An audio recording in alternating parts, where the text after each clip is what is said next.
Center along with Pat Kelly, and here's what's coming up on Almanac North. Residents of western Duluth who live far from healthy food sources now have a new option. We'll tell you about the Grocery Express and the effort to eliminate a food desert. The incoming freshman class at UW Superior is surging, and international students are flocking to the small liberal arts college. And the Port of Duluth is busy again this summer handling heavy lift cargo bound for Midwestern wind farms. These stories and more coming up on Almanac North.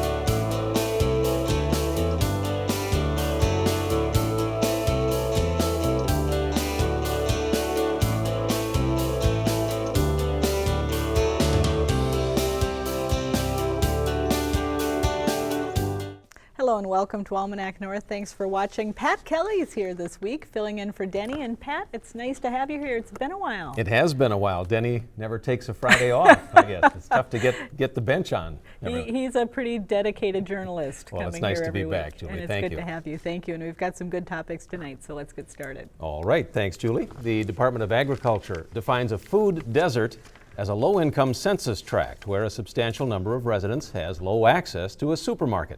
Several neighborhoods in western Duluth meet that definition, causing an unhealthy grocery gap in Duluth.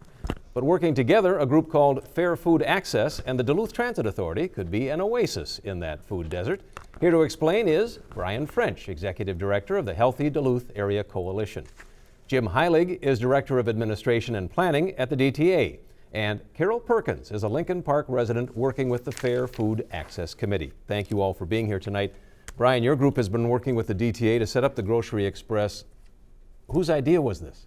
Fair Food Access is a group that has been in existence for about 3.5 years, and basically it's a group of community groups who have identified needs and problems in the community, and one of those problems is access to fresh, healthy food. And so we work with CHUM and Community Action Duluth, Seeds of Success program, the Duluth Community Garden program, LISC Duluth, and we have been doing door knocking in the Lincoln Park neighborhood and just meeting with residents and asking, what do you think? What is working, what's not working? And time and again, one of the things that people said is, we need some way to get access to food because all the corner grocery stores that used to be around are gone. Mm-hmm. Carol, talk about that a little bit and what it's like, because you're a longtime resident of that Lincoln Park neighborhood, I understand. Yeah, as far as accessing the grocery store, you have to walk probably 5 blocks from the main line, and that's hard for people with children, and then especially when the inclement weather comes, it's virtually impossible for a lot of the residents that have, physical needs. And it's just so exciting to see that this is actually going to come around. You survey the people and you hear the needs, and to be able to have DTA and all of us work together, it's just been awesome to see. Mm-hmm. And the other thing we were hearing from our customers was that, I'd like to do more shopping on the bus, but I come there and I've got 16 packages and I can't control them.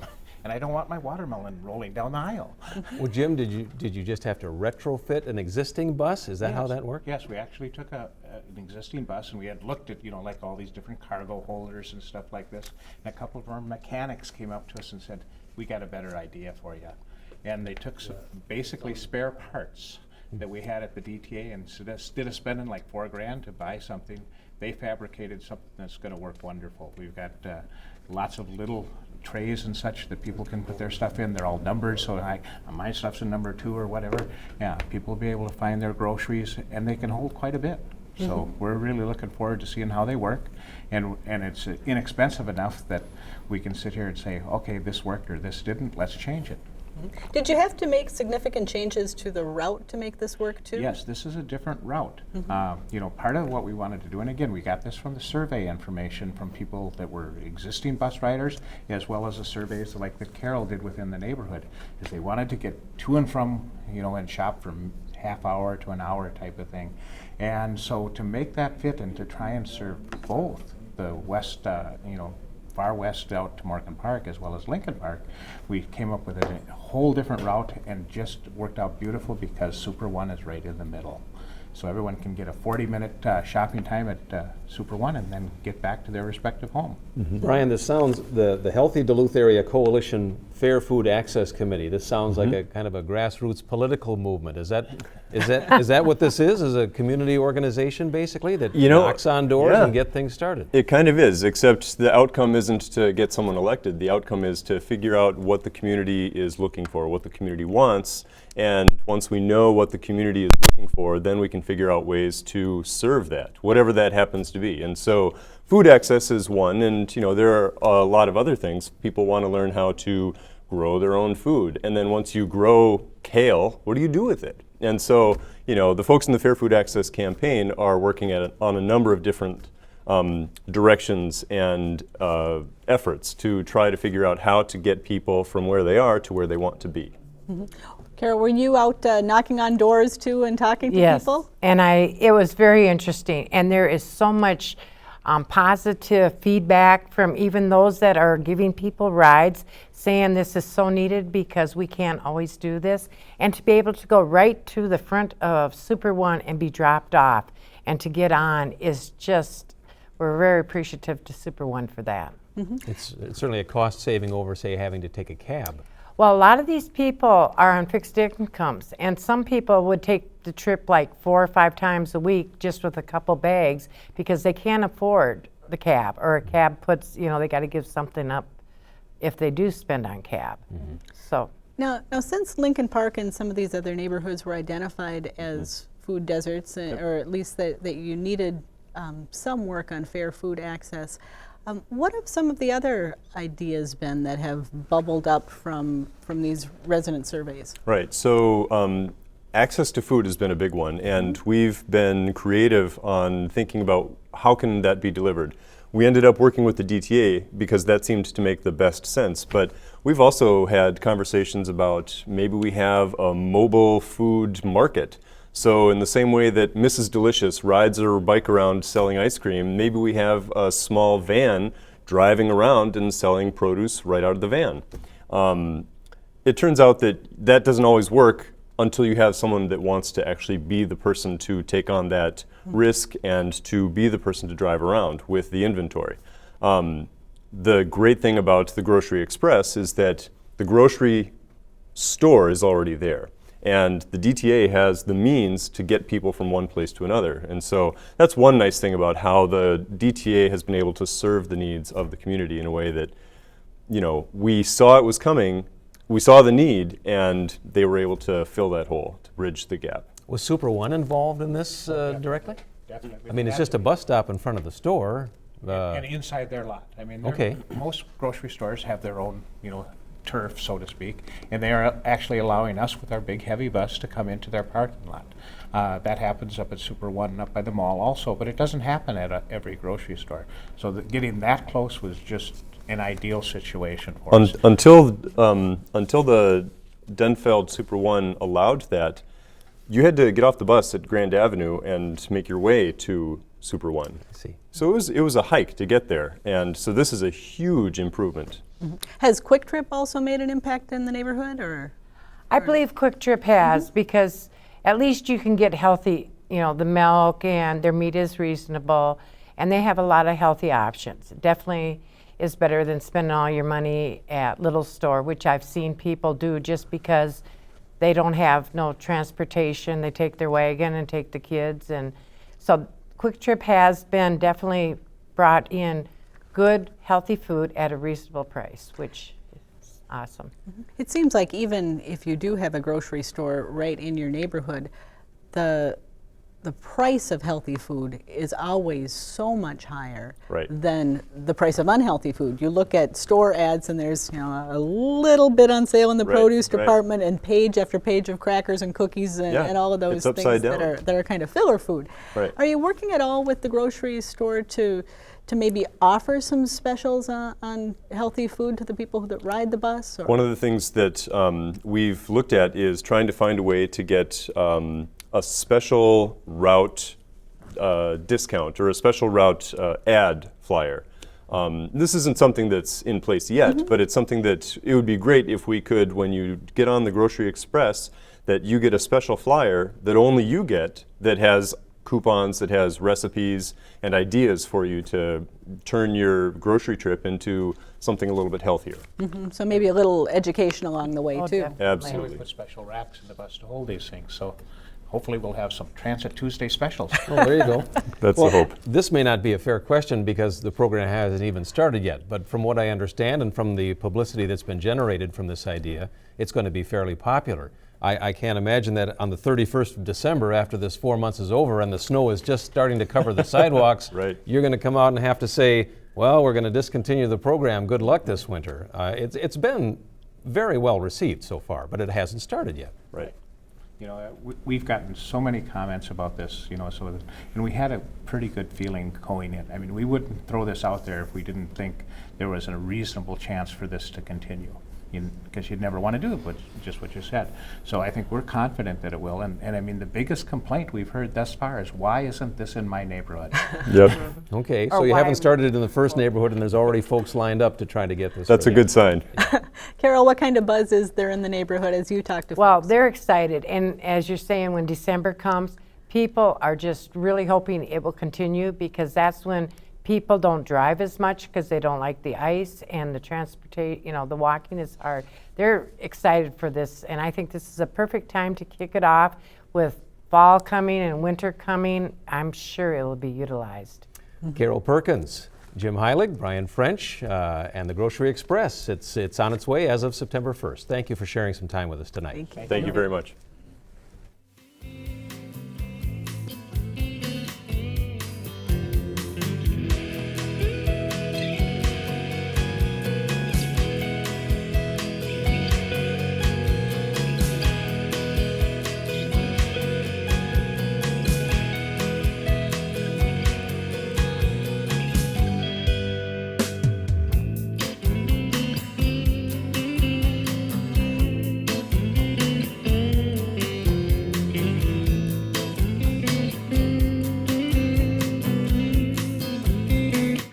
Now, let's dig into our news file archive for a look at what was making news 25 years ago this week.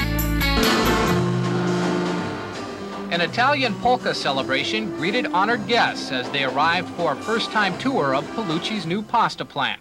We wanted a joint cooperation here, especially after some of the problems that we've had since we left here in 1981.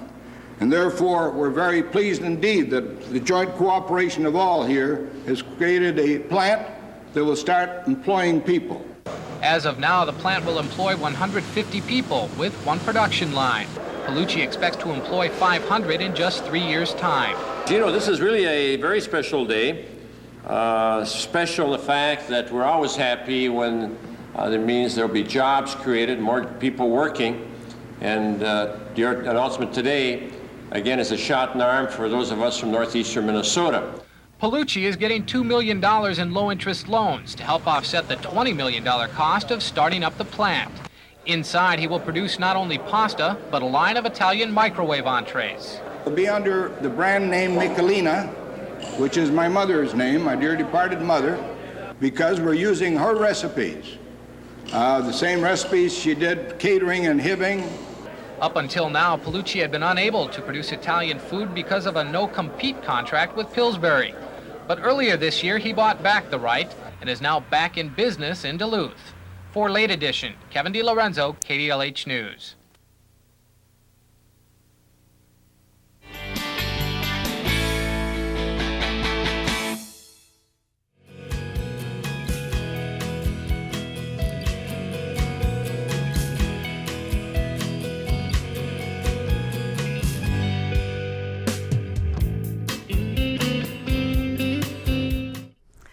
students will begin moving into their dorms this weekend at the University of Wisconsin in Superior. It's an exciting time of life for freshman students moving away from home for the first time. And this year there is more excitement than ever with a big jump in the number of freshmen enrolled at UWS. And the Superior campus was also recently ranked one of the 25 safest in the U.S. Plenty of good news to share for the Yellow Jackets, and joining us now is Daniel Fanning, Director of Communications and Government Relations at UWS. And thank you so much for coming in tonight. Thanks for having me. Why do you think there's been such a big jump in the number of freshmen this year? There's a number of reasons why. We've gotten some grants from the UW system to focus on the Twin Cities marketing, and we have a phenomenal marketing team who have been really aggressively reaching out to the Twin Cities. That's a big part of it. That's not the only reason, but that's a big part of it. We're also seeing just new programs bringing in new attention and new students. For example, we just started a brand new data science program, and we were expecting 25 students. We already have 45 students enrolled in that program. So that's just one example. We've also gotten some really good press and some good national attention on programs like our transportation and logistics program, which has gotten some really great positive buzz throughout the entire country. So there's a number of factors coming in right now. Obviously, we're one of the most affordable schools in the district. We are high quality, and people like that smaller size, that intimate setting, and that word's spreading as well. So there's been some uncertainty with the budget in the last couple of years, and for the most part, those days are starting to get behind us. Now we're focused moving forward, and I think that's created some more certainty. More and more people are looking at UW Superior as a really great option. You talk with all the enthusiasm of an alum. That's right. I know. There's a reason for that. No, I know firsthand that this is the kind of school where professors and staff care about students, both while they're in school, but also after go on careers, and there's just that personal attention that you just don't get at a lot of colleges. So it's a really special place. You mentioned the transportation and logistics departments, but you mentioned your marketing in the Twin Cities or other places, I imagine. Right. What is it that you are marketing to people about UWS from, say, the Twin Cities? A lot of it's the affordability factor, the fact that it really is sort of that private college feel at a public price. In fact, one of the lowest prices in the area and throughout the entire upper Midwest. So it's that bit larger package, but it's also the programs that we offer. Again, some really nationally recognized programs, transportation and logistics programs. You don't find that kind of program at many campuses. And then on top of that, just using that as an example, we have a huge port, one of the largest inland ports, just a couple blocks down the road from us. So we have that ability to have students come onto our campus and have some of that firsthand experience that they won't get somewhere else. So it's a combination of all those factors. Our prices are low, the quality is phenomenal, and again, it's that intimate setting that you just don't get everywhere else. So it's a number of factors.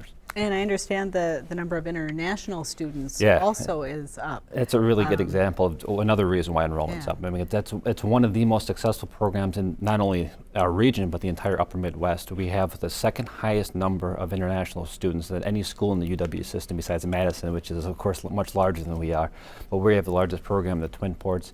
And even though we've already had that large program, still we've grown by 25% just in the past year. So this is a program that just keeps growing and growing. And there's a reputation out there, not only through the Midwest, but throughout the nation and really throughout the world. If you look at the list of where students are coming from, I mean, this is everywhere from South Korea, Japan, China, and there's this reputation that UW Superior does an excellent job of hosting students and, again, really caring about them, having them be successful in the classroom, but then going on to successful careers. Has there been a real university focus on getting international students in and trying to build the diversity? Because, I think there might be a perception, looking at any of the schools around this area, that they might be fairly homogeneous. You really just kind of hit the nail on the head as far as what UW Superior does exceptionally well, which is really celebrate diversity, both as far as international programs, but also just inclusion within the campus. And that kind of leads to one of the many reasons why I believe we've gotten some national recognition for being a safe campus is not only because it's a low crime area, but also because as a campus, we really take that very seriously and we really embody those values of celebrating diversity, and we've been nationally recognized for that as well. So it's the whole combination. Is part of that recognition then the idea that it's easy for them to assimilate here? I mean, English is taught intensively in a lot of other countries. Right. Do they still maybe need some remedial English or American when they get to a campus like UWS? You're exactly right. So there is an ESLI program, English as a second language program that we have on campus now for the first time in a while. So there are some of those remedial programs that allow the students to have success. And then once they're in those programs, there's also ongoing tutoring and mentoring programs. And it's not just even the international program, but you see we have phenomenal faculty and staff, and we also have a really great student body who takes some of those students, international students, and kind of take them under their wing and serve as mentors, and that's really what makes the program so successful. Mm-hmm. How big a part of your program is online learning these days? Is that becoming It more is. and more what people are looking for? And I hate to sound like a broken record, but again, we have been doing that so exceptionally well. In fact, our online program at one time was ranked in the top 10% in the country, and now we're in the top 25%, only because some other programs have grown. But again, for a smaller campus like us to be in the top 25 in the nation shows exactly, we were kind of ahead of the curve on online learning. We offered some online programs. Still to this day, we offer a lot more online programs than other universities our size. So we were ahead of that, and part of that's just geography, given that we are kind of a small community in northwest Wisconsin. We wanted to have those accessible prices and quality education available to other folks outside just the region. Clearly, with some other issues, not everyone wanted to travel to Superior in the winter. This was one way to kind of offset some of those concerns. And because of that, we've seen our program grow exponentially. And again, it's nationally recognized as being one of the best online programs in the country. And what kind of students do you get in that? It's a combination. Business is a big factor. I mean, there really are a number of programs that are offered. We offer a lot more programs than a lot of campuses our size. So it's a number of options that students have. I've been an online student myself Perfect. at UWS. But then I found out, you know what, this isn't as much fun as being on campus. It's not. So I enrolled on campus. But at least you have that option, right? You're also top 25 in campus safety, which we noted this week in the news. There used to be a time when there were campus assaults and break-ins. It seemed like every week in the news. Now not so much, and obviously you're in the top in campus safety. What happened? That particular survey looks at a number of factors. It's number of crimes reported, but it's also things like walkability in a community. So that's where we really want to tip our hats, not only to our excellent campus safety officers, but also the relationship that we have with the Superior Police Department and the City of Superior and Douglas County, and a number of our community partners that just help make that entire community safe. And that's a big factor for that. And it also kind of goes back to what we were talking about as far as how seriously UW Superior takes inclusion and acceptance of all students, and that just makes people feel safer too. So students know that they have that buddy system, they have a place to go, we have really clear reporting mechanisms, and every single person from the chancellor on down not only preaches about safety, but really takes on that ownership of it. So it's not just on-campus safety. All of us as staff and faculty have an obligation to help make sure that our students have a positive experience, which of course means being safe. So this has been a year's worth of really prioritizing this, so it was great to see that being nationally recognized.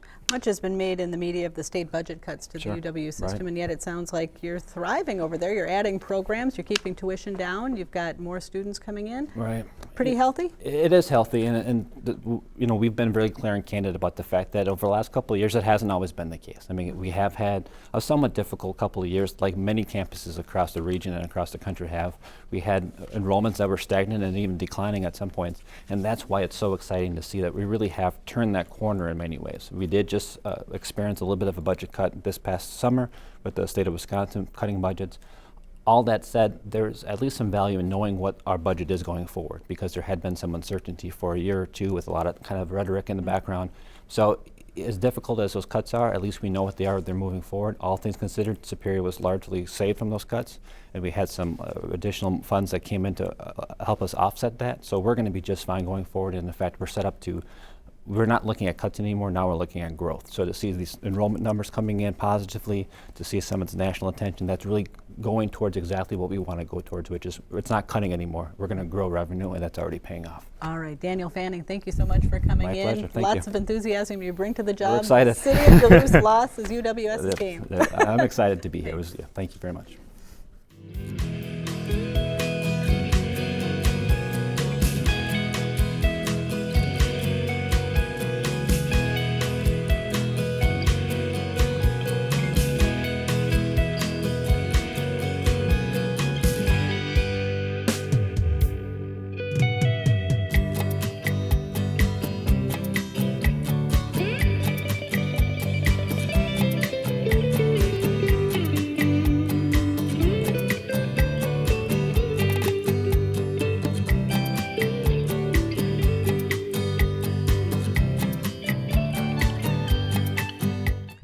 The Duluth Port Terminal was busy this week as another shipment of wind turbine parts were offloaded at the port. The HHL Tyne made its first visit to the Twin Ports carrying 31 wind turbine blades and other parts bound for a North Dakota wind project. The wind farm on the border with South Dakota is being constructed by Elite Clean Energy, a subsidiary of Duluth-based Elite.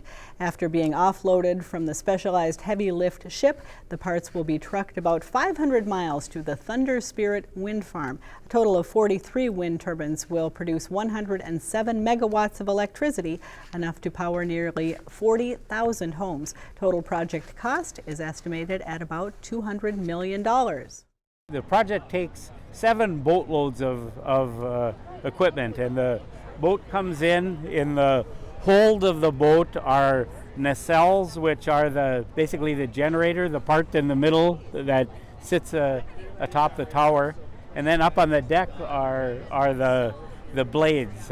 Blades are 160 feet long. Elite Clean Energy is constructing the project, and then we are selling it upon completion to Montana Dakota Utilities, which is the local utility out there. Over the years, we've handled now 1.6 million freight tons of wind turbine components. To kind of put that in perspective, this ship has about 10,000 freight tons on it, so you can get a sense of what that equates to in the volume we've done over the years. As far as ports on the Great Lakes go, we're really the top port in terms of handling, and one of the top ports in North America for handling wind turbine components. Big. Let's turn now to more business news from the publishers of Business North. Negotiators for the United Steelworkers Union continued to meet the past 5 days with the hope of settling a new labor pact before the existing contract expires Tuesday. In a written statement, the union contended United States Steel is taking advantage of the current industry crisis to pursue unrealistic, long-term changes to their contract. The union argues those changes would negatively affect current employees, retirees, and their families. Earlier this month, steelworkers rallied nationwide, saying they would not allow the company to use the current downturn as an excuse to reverse generations of collective bargaining progress. A battle is brewing over the inclusion of a bike lane when Superior Street is rebuilt in downtown Duluth. The Greater Downtown Council said 30 parking spaces would need to be eliminated if the lane is added. The council is circulating a petition in opposition to the bike lane and has asked its members to attend Monday's meeting of the Duluth City Council to show their strong opposition. In June, city planners said Superior Street is not wide enough to accommodate all of the proposed amenities. Ground was broken Wednesday for the College of St. Scholastica's Health Science Pavilion at Bluestone. The 3-story building will sit on a 3-acre site formerly occupied by Woodland Middle School. It is situated in the Bluestone development about 1 mile from the main St. Scholastica campus. The structure will house the new physician assistant program that's scheduled to begin next fall pending accreditation. Existing occupational and physical therapy programs will move from St. Scholastica's Kenwood campus to the Bluestone site, opening up more space for existing nursing programs. For more on these and other stories, visit businessnorth.com. Now is the time to call with your comments on tonight's show. Dial 218-788-2849 to leave a message or send an email to almanacnorth@wdse.org. Don't forget to browse the station website for program updates, events sponsored by the station, and more. And Pat, you'll be with us again next week, I understand? I'm going to wait until we get a postcard from Denny from Vancouver or Lake Louise or somewhere. But yeah, I'll be here for the Labor Day show too. Don't hold your breath on that postcard. He won't pay the postage. For Pat Kelly and the crew here at Almanac North, I'm Julie Zetter. Have a great weekend.